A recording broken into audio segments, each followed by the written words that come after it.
Hello students, welcome back to my channel twin physics. আমাদের আলোচনার topic title thumbnail দেখে বুঝে গেছো, তাই আলোচনার টপিক কি সেটা বলে কোনো কাজ নেই। ডিরেক্ট কিছু কথাবার্তা বলবো যেটা মনে হয় যে এই অবস্থাতে থেকে আমার বলাটা উচিত, আর এটাই এই ধরনের ভিডিও বানানো, শেষ ভিডিও বানানো। এই ধরনের আর কোনো ভিডিও আমার চ্যানেল থেকে আসবে না, কথা দিলাম, যদি না পরিস্থিতি আরও গুরুতর কিছু না হয়। এই ভিডিওটাও বানাতাম না, বানানোর একমাত্র উদ্দেশ্য হচ্ছে সেকেন্ড ভিডিও যেটা আরজি করের উপরে বানিয়েছিলাম, সেই সেকেন্ড ভিডিওতে একজন বোন ছাত্রী শিক্ষার্থী যাই বলো না কেন, সে কমেন্ট করেছিল যে স্যার ভেবেছিলাম বিএসসি নার্সিং করব, এবছর আমি এইচএস ক্যান্ডিডেট, তো বাড়ির লোক আর চাইছে না। এমনি প্রত্যেকটা স্টুডেন্টের কিন্তু একই ঘটনা, সেই ঘটনার উপর চুলচেরা বিশ্লেষণ করব, আর 4টে টপিকের উপরে মূল আলোচনা করব অবশ্যই, এবং সমস্ত কিছুই থাকবে। রেপ কেন হয়, এটার থেকে মুক্তির উপায় কি, আদৌ কি সরকারের দায়িত্ব, না মেয়েটারই দোষ থাকে, না মানসিকতার পরিবর্তন করা উচিত, মানে করাটা কি উচিত, কেন হয় এটা প্রথমে জানবো, মানে হোয়াইটা ক্লিয়ার করব, তারপর হাউটা ক্লিয়ার করব। এটা হচ্ছে বিষয়। একটা পুঙ্খানুপুঙ্খ বিশ্লেষণ থাকবে, এবং একজন টিচার হিসাবে, একজন সমাজের শিক্ষক হিসাবে আমার মনে হয় যে এটা বলা উচিত, তাই ভিডিওটা বানানো। কোনো ধরনের, প্রথমে ডিসক্লেমার দিই যে কোনো ধরনের কোনো রাজনৈতিক দলকে অবহেলা করা, অবমাননা করা, কিংবা তাদের বিরুদ্ধে কোনো ধরনের দৃষ্টান্তমূলক ঘটনা আমার তুলে ধরা কাজ নয়। আমার কাজ যে কজন ছাত্রছাত্রী আমাকে টিচার বা শিক্ষক হিসাবে, বড় দাদা হিসাবে মেনে চলে, তাদেরকে কিছুটা গাইডলাইন্স দেওয়া, কিছুটা তাদের মধ্যে শক্তির সঞ্চার ঘটানো। আর শক্তি একমাত্র কোথা থেকে আসে, তোমরা যারা ফিজিক্সের স্টুডেন্ট, যারা ফিজিক্সের পয়েন্ট অফ ভিউ থেকে ভিডিওটা দেখছো, তারা অবশ্যই জানো যে শক্তি কেবলমাত্র কার্য থেকে উৎপন্ন হয়। আর কার্য মানে ভিডিও বানানো। এই ভিডিওর মাধ্যমে তোমাদের মধ্যে একটা শক্তি সঞ্চারিত হবে, এই কথাটা দিলাম। বেশি কথা বাড়াবো না, কারণ এই ধরনের ভিডিও তোমরা জানি না স্কিপ করে চলে যেতে পারো, তার জন্য ভিডিওর লেন্থটা অনেক কম থাকবে। বুঝার চেষ্টা করব বেশি পরিমাণে, বলবো আমি বেশি, লিখবো আমি কম, আর বুঝবে তোমরা আরও বেশি। প্রথম যে অ্যাসপেক্টস, সেই অ্যাসপেক্টসটা বলি। মেয়েটা অবশ্যই ছোটো কাপড় পরেছিল, তাই না? মেয়েটা চরিত্রহীন ছিল, মেয়েটার স্বভাব ঠিক না। কি বলছো? ও ছোটো কাপড় পড়েনি, ও স্বভাবও ভালো ছিল। হ্যাঁ, মানে নিট কোয়ালিফাই করা একজন মেয়ে যে সরকারি কলেজে চান্স পায়, সরকারি মেডিকেল কলেজে, আরজি কর মেডিকেল কলেজের মতো কলেজে, সে তো অবভিয়াসলি লেখাপড়ায় একটা দুর্ধর্ষ মেয়ে, প্রতিভাবান মেয়ে, এটাই কামনা করা যায়, তাই সেটা তো ঠিক। আচ্ছা, তাহলে মনে হয় মেয়েটার হয়তো মানে রাতে ঘোরাঘুরি করছিল বাইরে, মনে হয় এসব তো ঠিক না মেয়েদের জন্য। ও রাতে ঘোরেও নি, ও নিজের ডিউটি করছিল। ওহো, আচ্ছা, তাহলে ডেফিনেটলি মেয়েটা তার বয়ফ্রেন্ডের সাথে ছিল, ডেফিনেটলি ড্রাঙ্ক ছিল, মদরদ খেয়েছিল মনে হয়। ও মা, এটাও না? ও হো, না এগুলোই তো কারণ না, মানে এগুলোই তো কোনো একটা দুর্ঘটনাকে চাপা দেওয়ার জন্য, দুর্ঘটনাকে হ্যাঁ এই কারণে ঘটেছে, এটা মনকে শান্তি দেওয়ার জন্য যথেষ্ট। আর কিছু লাগে না, তাই না? কিন্তু এই ঘটনাটাতে, বা ধরো এই টাইপের অনেক ঘটনাতে, বা ম্যাক্সিমাম ঘটনাতে এই জিনিসগুলো কোনো ম্যাটারই করে না। করছে না। অ্যাকচুয়ালি বিষয়টা কি বলো না, ছোটো থেকে সিআইডি দেখে তোমরা বড় হয়েছো, ক্রাইম পেট্রোল দেখে বড় হয়েছো, সিনেমা দেখে বড় হয়েছো, যেখানে পুলিশ বা প্রশাসনের ওপরে আমরা ভরসা করতে পারি। এটা ব্যাপার। চোরকে শেষ পর্যন্ত ধরে নেয়, এটা হচ্ছে বিষয়। অপরাধীকে শেষ পর্যন্ত ধরে নেয়, তার সাজা হয়, তার মৃত্যুদণ্ড হয়, ইত্যাদি ইত্যাদি হয়। এত বড় বড় ভারী টার্ম আমার বলতে ভালো লাগে না, কিন্তু বলতে হচ্ছে, কিছু করার নেই। সেটা দেখে করলে হবে, সেটা দেখে বর্তমান পরিস্থিতিকে যাচাই করলে হবে। প্রেম মানে যেমন বিয়ে নয়, তেমনি অপরাধ করা মানে শাস্তি নয়, এটা আজ থেকে জেনে রাখো। যদি বর্তমান সমাজে বেঁচে থাকতে চাও, বর্তমান সমাজে যে কালিমালিপ্ত সত্য ঘটনা, সেই সত্যটাকে তোমাকে কিন্তু মানতে হবে, কারণ সত্য সর্বদা তেতো এবং কানে লাগার মতোই হয়। প্রথম অ্যাসপেক্ট আমার শেষ। দ্বিতীয় অ্যাসপেক্ট যেটা বলবো সেটা হলো হয় কেন, অর্থাৎ রেপ হয় কেন, এটা হচ্ছে বিষয়। রেপ না, রেপ সহ যে কোনো ধরনের, মানে কাউকে মার্ডার করা, রেপ করা, এসব যে ঘটনা, সেই ঘটনাগুলো তো ভুল, অপরাধ, দেন পাপ, এটা পাপের আন্ডারে ফেলি আমি। এটা খুবই একটা বাজে ঘটনা। এটা আমার মনে হয় 8 থেকে 80 আমরা সবাই বিশ্বাস করি যে এটা একটা মানে চরমমূলক অপরাধ এর মধ্যে পড়ে, অর্থাৎ পাপের মধ্যে পড়ে। দেখো, কোনো বিষয়ে কিছু নিয়ম থাকে, সেই জন্যই বলা হয় না। বাকি তো তোমরা বুঝনদার, তোমরা বুঝদার ছেলে মেয়ে, বুঝতে পারছো সবই। এটা ঠিক না, যা ঘটেছে সেটা ঠিক না, বাট হয়টা কেন এটা নিয়ে আলোচনা করবো। ঠিক না করে দুটো ভিডিও আমি পার করে দিয়েছি, ওইসব আলোচনা করে কাজ নেই। আজকে একদম স্ট্রেট কাট কথাবার্তা বলবো, সেটা হলো যে হয় কেন। দেখো, এটা যদি আমি বলি না একটা বাক্যে বলাটা ভীষণ চাপের, তাও বলবো একটা বাক্যে, সেটা হচ্ছে অভাব। তুমি বলবে স্যার কিসের অভাব, যে করলো তার তো বেশ ভালোই, বেশ বড়লোকস, তো তার তো অভাব কিছু নেই। কে বললো তোমার আর্থিক অভাব? এই অভাবটা কিন্তু অনেক ধরনের হতে পারে, এটা একটু বুঝবে। অভাব কে বললো তোমাকে যে শুধুমাত্র আর্থিক অভাব? কেউ তো বলেনি। যে গরিব হবে সে আর যাই হোক কাউকে খুন করার কথা ভাবতেই পারে না। গরিব বা আর্থিক অনটন, আর্থিক অভাবগ্রস্ত মানুষ এইসব কাজগুলো করতে পারে না। সে চুরি করতে পারে কিন্তু কাউকে মারতে পারে না, মার্ডার করতে পারে না, তাই না? তো অভাব কী ধরনের? শিক্ষার অভাব মারাত্মক লেভেলের একটা বিষয়। প্রকৃত শিক্ষার অভাব, এটা বললেও মন্দ হয় না। প্রকৃত শিক্ষার অভাব, প্রকৃত শিক্ষা তার হয়নি। 2 নম্বর যে অভাবটা, সেটা হচ্ছে মানসিকতার অভাব, প্রকৃত মনুষ্যত্বের অভাব, যাকে বলে অ্যাকচুয়ালি মনুষ্যত্বের অভাব। বানানে যেও না, ভুল হতে পারে। মনুষ্যত্বের অভাব, মানবিকতার অভাব, এইসব জিনিসগুলো কিন্তু তার ছিল। আরও বিভিন্ন ধরনের অভাব থাকে, সেগুলো না হয় আলোচনা করলাম না। এইসব বিষয়গুলো অভাব থাকার কারণেই কিন্তু একটা দুর্ঘটনার পরিণতি ঘটে। যে কোনো দুর্ঘটনার পিছনে একটা, মানে দুর্ঘটনা বলতে আমি চাইছি যেগুলো ইন্টেনশনালি দুর্ঘটনা একটা বাইক অ্যাক্সিডেন্ট হয়ে গেলে আলাদা বিষয়, বাট মার্ডার তো একটা, মানে অবশ্যই একটা প্ল্যান্ড জিনিস, অবভিয়াসলি আনপ্ল্যান্ড তো আর হয় না। তো সেই জিনিসটা অবশ্যই কোনো অভাব থেকে উৎপন্ন হয়, সেটা যাই হতে পারে। কথাটা বোঝা গেল? অনেক কিছু থেকে হতে পারে, এগুলো সাইকোলজিক্যাল ফ্যাক্টস, এটা নিয়ে আমি আলোচনা করতে চাই না। তাহলে রেপ কেন হয় আমার বোঝা গেল যে সেটা হয় একমাত্র অভাব থেকে। সেটা নানাবিধ অভাব হতে পারে। তাহলে বুঝে তো গেলাম রেপ কেন হয়। তাহলে আমার স্যার সলিউশন কি? হ্যাঁ, আমি কিন্তু সলিউশনের উপরে বেশি জোর দিই। যেটা হয়ে গেছে সেটা আর ফিরবে না, বা যাতে পরবর্তীকালে সেই ঘটনাটা না ঘটে, সেই জিনিসটার উপর আমরা আলোকপাত করতেই পারি, এবং করাটা উচিত। করতেই পারি তা না, করাটা উচিতও বটে। তো আবারও আমি বলবো যে প্রথম যেটা কথা, সেটা হচ্ছে নিজের কাছের যে মানুষ, এটা রিলেটেডও অনেক কথা বলবো, তো অতটা লেখা সম্ভব না। নিজের কাছের যে মানুষ, সেই কাছের মানুষগুলোর ওপরে, আচ্ছা এইটাকে একটা ভাঙা যেতেই পারে, অসুবিধা নেই। এটাকে ভাঙা যেতে পারে 3টে পার্টে ভাঙবো আমি। প্রথম হচ্ছে সরকার, অর্থাৎ রুলিং পার্টি, এটা এনারা কিছু স্টেপস নিতে পারেন। তারপরে হচ্ছে তোমার পার্সোনাল স্টেপ। তারপর আমি বলবো বাবা মা কিংবা টিচার, শিক্ষক শিক্ষিকা, যাদেরকে দেখে তুমি বড় হচ্ছ, যাদের আদর্শে তুমি বড় হচ্ছ, যাদের প্রতিপালনের ফলে তুমি বড় হচ্ছ, তোমার গায়ে মাংস এসেছে যাদের জন্য, ঠিক আছে? এই দুটো বিষয়ের উপর আমি বেশি নজর দেবো। এটা বিষয়ে বেশি নজর দেওয়া তো মানে বুঝতেই পারছো, you know what I mean, ঠিক আছে? তাও এটা নিয়ে আমি একটা শর্টসও বানিয়েছিলাম যে মূলত 3টে বিষয়ের উপরে আলোচনা করা উচিত। একটা হচ্ছে প্রকৃত শিক্ষা, যেটাকে আমি বলতেই পারি সেক্স এডুকেশন, এটা দেওয়াটা উচিত।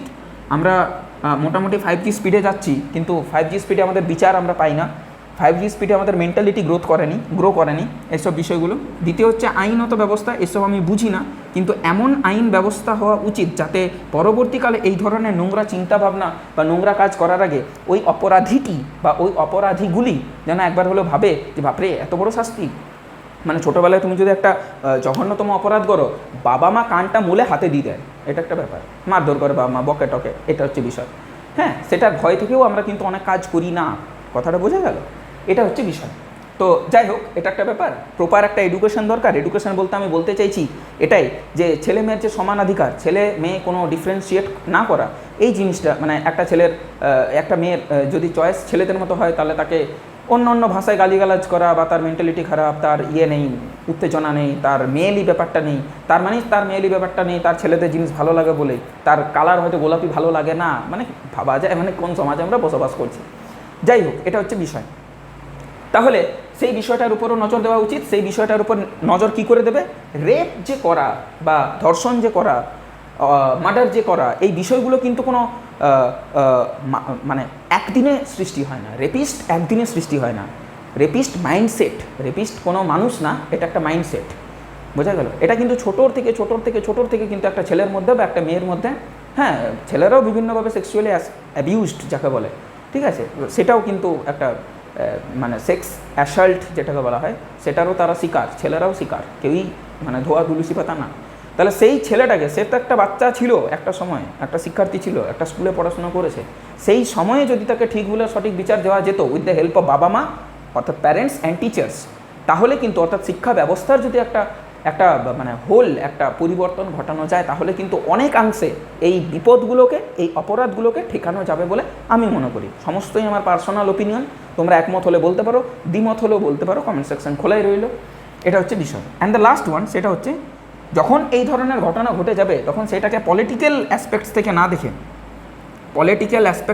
দেখে সেটাকে একটা মনুষ্যত্বের অ্যাসপেক্টস থেকে যদি দেখা যায়, ঠিক লিখলাম, হ্যাঁ, পলিটিক্যাল অ্যাসপেক্টস থেকে না দেখে যদি একটা মানসিকতার বা মানবিকতার, হ্যাঁ, মানুষ হলে আপনি কি করতেন, আপনারও বাড়িতে মেয়ে, বোন, হ্যাঁ, আপনার প্রেমিকা বা ওই আর কি বউ, স্ত্রী আর কি যাকে বলে, মা, এরাও আছে। মানবিকতার অ্যাসপেক্ট থেকে যেন দেখা হয়, এটা আমার বক্তব্য। তাহলে কিন্তু জিনিসটা অনেক তাড়াতাড়ি ভালো হবে, অনেক তাড়াতাড়ি বিচার পাবে। যে মেয়েটি প্রাণ হারিয়েছে তার বাবা মারা খুব তাড়াতাড়ি বিচার পাবে। এটা গেলো সরকারের কাছে আমার আবেদন। এই রিলেটেড আমি ভিডিও বানিয়েও দিয়েছি এবং শর্টস বানিয়েছি। এসব বিষয়গুলো আমি আলোচনা করব মেনলি এই দুটো বিষয়ের উপর। পার্সোনাল কী ধরনের তোমাকে পরিবর্তন আনা দরকার যার জন্য তুমি এইগুলোকে আটকাতে পারবে। স্যার আমি পারবো আটকাতে, ওটা তো ওদের ভুল। হ্যাঁ, মানছি ওদের ভুল, কিন্তু বিষয়টা হচ্ছে তুমি তো ওদেরকে পাল্টাতে পারবে না, তুমি তো নিজেকে পাল্টাতে পারবে। আমি তো ওই জন্য এই জিনিসগুলো আবেদন করলাম, হয়ে গেল ভালো। বাট আমি তোমাকে বলতে পারবো, তোমাকে মানুষ করতে পারবো। আমি তোমার দায়িত্ব নিয়ে আছি, ওদের দায়িত্ব নিয়ে নেই। তাই আমি এটাকে একটু বেশি জোর দিচ্ছি, বা তোমাদের দায়িত্ব নিয়ে আছি। প্রথম কথা হচ্ছে পার্সোনাল যে বিষয়টা, সেই পার্সোনাল বিষয়টার প্রথমে যেটা আসি সেটা হচ্ছে শেয়ার করা। তোমার কোনো ধরনের কোনো কী বলবো, মেন্টালি আনস্টেবল আছো, তোমার মন খারাপ, শরীর খারাপের জন্য ডাক্তার আছে, মন খারাপের জন্য কোনো ডাক্তার নেই। কারণ আমরা শর্টকাট বলি তো, সেই শর্ট করে বেরিয়ে গেল। চট করে আমরা কোনো সাইক্রিয়াটিস্ট এর কাছে বা মনোবিদের কাছে যাই না, বা আমাদের সকলের পরিবারে ওইসব হয় না। আমাদের সকলের পরিবারে ওই রিহাব যে বিষয়গুলো, রিহাবেশন যেটা ডাক্তারের হাত দিয়ে যেটা করা হয়, ওগুলো বড় বড় লোকের বড় বড় ব্যাপার, আমাদের সকলের তো হয় না। তাহলে আমাদের রিহাবের ওই ডক্টরটা কিন্তু আমাদের বাবা মা কিংবা টিচার। তাহলে শেয়ার করা কাকে? বাবা মা, টিচার, দাদা দিদি, এইসবগুলোকে। বাবা মা আর গুরুজন, আমি লিখছি গুরুজন, আর কিছু লিখছি না। তাদেরকে জিনিসটা শেয়ার করো, ভীষণ প্রয়োজন। বাবা মা একটু রাগী প্রকৃতির হলে দাদাকে করো, দিদিকে করো, নিজেদের যাকেই আপন বলে মনে হচ্ছে, যার সামনে তুমি তোমার মানে বলতে লজ্জা পাও না, দ্বিধাবোধ করো না, তোমার খারাপ লাগে না, তুমি তাদেরকেই বলো। দেখো তারা কি বলছেন, কারণ তারা তোমার বয়সটা পার করে এসছেন, তারা খুব ভালো ভালো সাজেশন দিতে পারবেন অবভিয়াসলি। এবং কি হবে না, তাদের যদি কোনো জায়গাটাতে ভুল বলে মনে হলো, তারা তোমাকে সচেতন করে দিতে পারবেন। এটা হচ্ছে বিষয়। এরপর যে জিনিসটা আমি আলোচনা করব, তোমার পার্সোনালি চেঞ্জ করা উচিত নিজের মধ্যে, সেটা হচ্ছে এই যে আপন মানুষগুলো। কারণ তুমি দেখতেই পাবে, আমার কাছে তো ওইভাবে কোনো ডাটা নেই, বাট আমি যেটা ইউটিউবের বিভিন্ন ভিডিও থেকে বা গুগল করে যে জিনিসটা বুঝতে পারলাম, সেই বিষয়টা হচ্ছে যে এইসব যে জঘন্যতম কাজকর্ম হয়, ইভেন আজকরের কেসটা তো তাই, তার বান্ধবী তাকে হেল্প করেছে তাকে ওইসব করার জন্য, হ্যাঁ, মানে অপরাধীদের হেল্প করেছে বান্ধবীটার ওই ধরনের দুর্দশা করবার জন্য। তাহলে এই আপন মানুষগুলোকে কিন্তু সঠিক চিনতে হবে, মানুষটা কিন্তু সঠিক করে চিনতে হবে তোমাদেরকে। এটাই আমি তোমাকে বলবো যে তোমার নিজেদের মধ্যে এই পরিবর্তনটা আনতে পারো। কারণ ম্যাক্সিমাম এই যে এই জিনিসটা হয়, এই জিনিসটা তাতে কিন্তু যে অপরাধী আর যার ওপর অপরাধ করা হয়েছে, এই দুজন মানুষ কিন্তু একে অপরকে চেনেন, জানেন, বোঝেন। সেই কিন্তু মানে ওই আর কি ঘরশত্রু বিভীষণ যেটাকে বলে। এবার আসছি বাবা মার একটা কর্তব্য এখানে রয়ে যায়। দেখুন একটা জিনিস বলি, এটা টোটালি বাবা মার উদ্দেশ্যে আমাকে বলা, আমার বলা আপনাদের উদ্দেশ্যে, যে যারাই আমার ভিডিও দেখেন, যদি কেউ দেখে থাকেন, তাদেরকে বলি যে বাবা মার উচিত কিন্তু বর্তমান যুগে ছেলে মেয়েকে মেরে পিটিয়ে কিছু হবে না, অন্তত একটা সার্টেন এজের পর। এখন তো ছোটোর থেকেই মানে প্রচণ্ড পরিমাণে ছেলেমেয়েরা সেন্টিমেন্টাল, ঠিক আছে। তো সেন্টিমেন্টাল কোনো ছেলেকে বা মেয়েকে, কারণ আপনারা ওইভাবে মানুষটাই করেছেন, কিছু করার নেই, এটা ধ্রুব সত্য কথা, সত্য কানে বাজবে, তেতো লাগবে, কিন্তু এটাই সত্যি কথা। প্রচুর অমনি স্টুডেন্ট দেখেছি তাই বলছি, ফিল্ডে কাজ করি তাই বলছি, দেখে পরেই বলছি, না দেখে বলছি না। প্রচুর এমনি ছাত্রছাত্রী আছে যারা প্রচণ্ড পরিমাণে একটু গায়ে লাগা কথা নিতে পারে না, প্রচণ্ড সেন্টিমেন্টাল। এটা হচ্ছে বিষয়। তাই বাবা মেয়েদের উচিত তাদেরকে গাইড করা, তাদেরকে বকাঝোকা করে লাভ নেই, জানেন তো, বুঝলেন তো, আপনাদেরকেই বলছি, বকে ঝোঁকে লাভ নেই। বকি বারণ, কেন বারণ জানেন তো, কারণ আপনারাই তাদের এই কমফোর্ট জোনটা তৈরি করে দিয়েছেন, এক নম্বর। আর সরকারও তৈরি করে দিয়েছেন, কারণ মারা ধরা তো এখন যায় না, টিচারদের মারা যাবে না, টিচাররা কোনো শিক্ষার্থীকে মারতে পারবে না, এটা তো আইনত অপরাধ। তাহলে সেইভাবেই সে মানুষ হচ্ছে। আজকে আমি যদি বলি 2010-2015 পরে যেসব সন্তানরা জন্মগ্রহণ করেছে, তারা জানেই না যে মারপিট কী হয়, বা তারা জানেই না যে বাবা মাও আমাকে মারতে পারে, কান মলতে পারে। সবারই তো একটি কিংবা দুটি করে বাচ্চা সন্তান, সেখান থেকে আপনারা অনেক প্যাম্পার্ড করে দিয়েছেন। তাহলে করে যখন দিয়েছেন, অবভিয়াসলি আপনার একটা ছেলে একটা মেয়ে আপনি প্যাম্পার্ড করবেন, করাটাই স্বাভাবিক, সেটাই অবশ্যই। কিন্তু বিষয়টা হচ্ছে যে তাকে ওই বকার জায়গাতে আর কিন্তু ব্যাক ফিরিয়ে আনতে পারবেন না, আর ফিরিয়ে আনাটা সম্ভব না। সম্ভব একটাই, যে তাকে বকাবকি না করে, বকাবকি বারণ তাকে না করে, তাকে বোঝানো কোনটা ঠিক কোনটা ভুল সেটা বোঝানো। যখনই আপনি তাকে বোঝাবেন, সেও কিন্তু আপনার সাথে সমস্ত জিনিসগুলো শেয়ার করবে। এই যে শেয়ার করবে, এই শেয়ার করাটা কিন্তু অনেক সময়তে দোষ হয়ে পড়ে বাবা মারও। বাবা মা অমনি নয়ই, বাবা মা অমনি মিশুকে নয়ই, ছেলে মেয়েদের সাথে প্রত্যেকটা জিনিস একটা বিরত রাখে, একটা দূরত্ব রাখে। এই মুহূর্তে গিয়ে পরে আপনি যদি জেনারেশন গ্যাপ তৈরি করেন, তাহলে কিন্তু সমস্যাটা শেষ পর্যন্ত আপনাকে ভোগ করতে হবে। এটা ধ্রুব সত্যি কথা, এটা মানুন, এটা বুঝুন, এটা জানতে শিখুন, এবং এটার ফলে স্টেপ নিন যে তাকে বোঝানো, বকাবকি বারণ, এটা হচ্ছে বিষয়। আর তার ভালো বন্ধু হন, এটা হচ্ছে বিষয়। ভালো বন্ধু হন। যখনই আপনি তার ভালো বন্ধু হবেন, সে দেখবেন যে সমস্ত কিছু আপনার সাথে শেয়ার করছে, অন্য কারোর সাথে না। কারণ প্রপার সেক্স এডুকেশন আমাদের বর্তমানে সোশ্যাল মিডিয়াতে প্রচণ্ড পরিমাণে সেই জিনিসগুলো থাকে, কিন্তু সেই জিনিসগুলো কতটা যে ভুয়ো তথ্য, এবং সেই স্রোতে কত যে যুবক যুবতী ভেসে যাচ্ছে, কত যে শিক্ষার্থী স্টুডেন্ট ভেসে যাচ্ছে, সেটা বলা বড়ই মুশকিল। অনেক পরিমাণে, হিউজ পরিমাণে কিন্তু স্টুডেন্টস সেই সব সোশ্যাল মিডিয়ার, সো কল্ড সোশ্যাল মিডিয়ার যে থিওরিগুলো, যে জিনিসগুলো, যে ইয়েগুলো আর কি, মানে অসৎ কর্মগুলো, সেইটাতেই নিজেকে কিন্তু অর্পণ করে দিচ্ছে। এই জায়গাটা কিন্তু অনেক বেশি দরকার। আপনি যদি সেই জিনিসগুলো আপনি জানিয়ে দেন, কারণ আপনি সেই জায়গাটা পার করে এসছেন, বোঝা যাচ্ছে তো, সেই জায়গাটা আপনি পার করে এসছেন, তাহলে সেই জায়গাটাতে যদি আপনি ওর ভালো ফ্রেন্ড হয়ে যেতে পারেন, my best friend is my parents, এটা যদি কোনো শিক্ষার্থী বলতে পারে, আমার মনে হয় তাহলে তার কষ্টটা, তার দুঃখটা, তার মানসিক যন্ত্রণাটা, তার মাথা ব্যথাটা, আমার মনে হয় 50 to 60% এমনি ক্লিয়ার হয়ে গেল। এটা হচ্ছে বিষয়, যে আমি আছি, তুই এগিয়ে যা। একটা পারিবারিক সাপোর্ট যে কতটা ইম্পর্ট্যান্ট একটা শিক্ষার্থীর জীবনে, সেটা মানে আর কি বলবো আর কি। আপনিও একবার নিজের ছেলে বা মেয়ের জায়গায় নিজেকে বসেই পরে একবার দেখবেন। এই গেল আমার 3টে বিষয়, আর সেভাবে আলোচনার কিছু করার নেই। কিন্তু একটা কথা লাস্টলি আমি বলবো, এটার পজিটিভ নেগেটিভ বা কিছুই তো বলবো না, অবভিয়াসলি প্রত্যেকটাই নেগেটিভ জিনিস, এর কোনো পজিটিভ থিংস নেই। আমি যেটা বলতে চাইছি সেটা হচ্ছে, এটা হবেই, এটা হবেই। আপনি আপনি বলছে আরও, তোমরা বলতে পারো সেটা হবেই, মানে কি বলতে চাইছেন আপনি? ইয়েস, এটা হবেই। মহাভারতের কথা একবার ভেবে দেখো, যে যখন দ্রৌপদীর বস্ত্রহরণ হয়, সেই মুহূর্তে সেই রাজসভাতে উপস্থিত ছিলেন মানে দুর্ধর্ষ প্রতাপদণ্ড সমস্ত যোদ্ধারা, মহাযোদ্ধারা, মহাবীররা। কেউ কি কিছু করতে পেরেছিল? ভীষ্ম ছিল, অর্জুন ছিল, কর্ণ ছিল, প্রত্যেকের মুখ কিন্তু বন্ধ। সেখানে কিন্তু একটা স্ত্রীর অসম্মান করা হয়েছিল। পরবর্তীকালে মহাভারত হয়েছে এবং সেই যুগের অবসান ঘটেছে। আজকে আমাদের কলিযুগ, এটা হচ্ছে আমাদের কলিযুগ। এই কলিযুগেও এই ধরনের ঘটনা ঘটবে। মানুষ মানুষের রক্ত খাবে, তা না হলে কলির ধ্বংস অসম্ভব। এবং এটা একটা স্পিরিচুয়াল দিক থেকে আমি বললাম, স্পিরিচুয়াল অ্যাসপেক্ট থেকে বললাম। বাকি তোমাদের ইচ্ছে মানো মানো, না মানো না মানো। এটাই বলার বক্তব্য ছিল, যে এই জিনিসগুলো, এত ধরনের বাজে কাজ, মানুষ মানুষের রক্ত নিয়ে টানাটানি করবে, মানুষ মানুষের জীবন নিয়ে টানাটানি করবে, এইসব বিষয়গুলো কিন্তু ঘটবে। এটা ঘটবে আর কি, মানে একটা বাজে সিচুয়েশনের মধ্য দিয়ে আমি চলছি। তাই তার একমাত্র উপায় এই সব জিনিসগুলো করা, যেগুলো আমি বললাম। যাই হোক, ভিডিওটা কত বড় হলো একটু দেখি। ভিডিওটা মোটামুটি 18 মিনিটের মতো হলো, মানে অলমোস্ট কেটে সেটা 15 থেকে 17 মিনিট হবে এডিট করলে।